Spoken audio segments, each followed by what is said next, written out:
Hello दोस्तों, आपका हमारे चैनल पर स्वागत है। आज हम बात करते हैं त्रिकोणमितीय सारणी मान की कि त्रिकोणमितीय सारणी मान की सबसे सरल ट्रिक। आओ देखते हैं त्रिकोणमितीय सारणी के मान क्या क्या होते हैं। सबसे पहले हम डायग्राम बनाएंगे।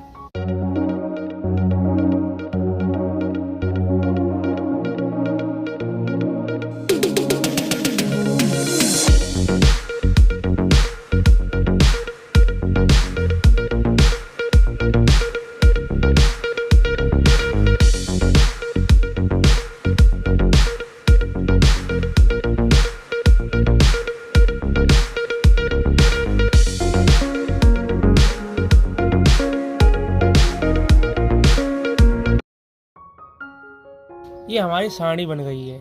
अब इसमें देखते हैं कि त्रिकोणमितीय कोण क्या होते हैं तथा त्रिकोणमितीय अनुपात क्या होते हैं। यहाँ पर हमारी जो कोण होते हैं ये हमारे यहाँ पर साइन लिखा जाएगा। क्या लिखा जाएगा? साइन। साइन के बाद आता है कोस, फिर आता है टेन। टेन के बाद क्या आता है? कोट। अब कोट के बाद आता है सेक, और सेक के बाद आता है कोसेक। ये मेरा जो ये त्रिकोणमितीय अनुपात होते हैं, इनका ये क्या होता है? क्रम होता है।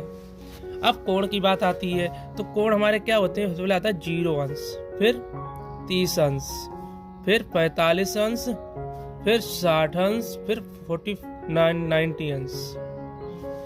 ये मेरा कोण का क्रम होता है और ये हमारे त्रिकोणमितीय अनुपात होते हैं। अब इसमें सबसे सरल सी ट्रिक हम आपको ये बताते हैं कि जो इनको याद कैसे करेंगे। इनको याद करने की सबसे सरल ट्रिक यही है कि केवल तुम साइन और कोस के मान याद कर लो, बाकी सभी मान याद हो जाएंगे। अब साइन कोस के मान कैसे याद करेंगे? यहाँ पर साइन 0 का मान होता है 0, साइन 30 का मान होता है 1/2, और साइन 45 इसे पढ़ते हैं साइन 45। साइन 45 मान होता है 1/√2, और कोस 60 का मान √3/2, और साइन 90 का मान 1। अब हमें साइन का मान याद हो चुका है तो कोस में क्या होता है? इधर से लिखना स्टार्ट कर देते हैं, मतलब उल्टा इसका। तो यहाँ पर बना गया कोस 0 का। कोस 30 कितना आ जाएगा? √3/2, और कोस 45 का मान क्या आएगा? यही आ जाएगा 1/√2, और कोस 30 का मान 1/2।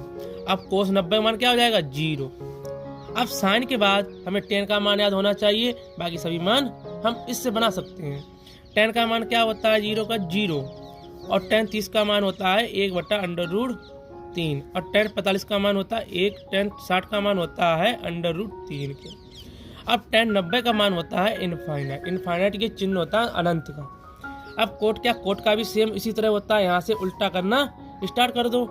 कोट जो होता है वो टेन का अपोजिट होता है, तो इनफाइनाइट, और कोट 30 का मान होता है √3, कोट 45 का मान 1, और कोट 60 का मान 1/√3, और कोट 90 का मान 0। अब जो सेक होता है, सेक हमेशा कोस का अपोजिट होता है, तो सेक में इसके जस्ट बिल्कुल अपोजिट, मतलब व्युत्क्रम इसका होगा।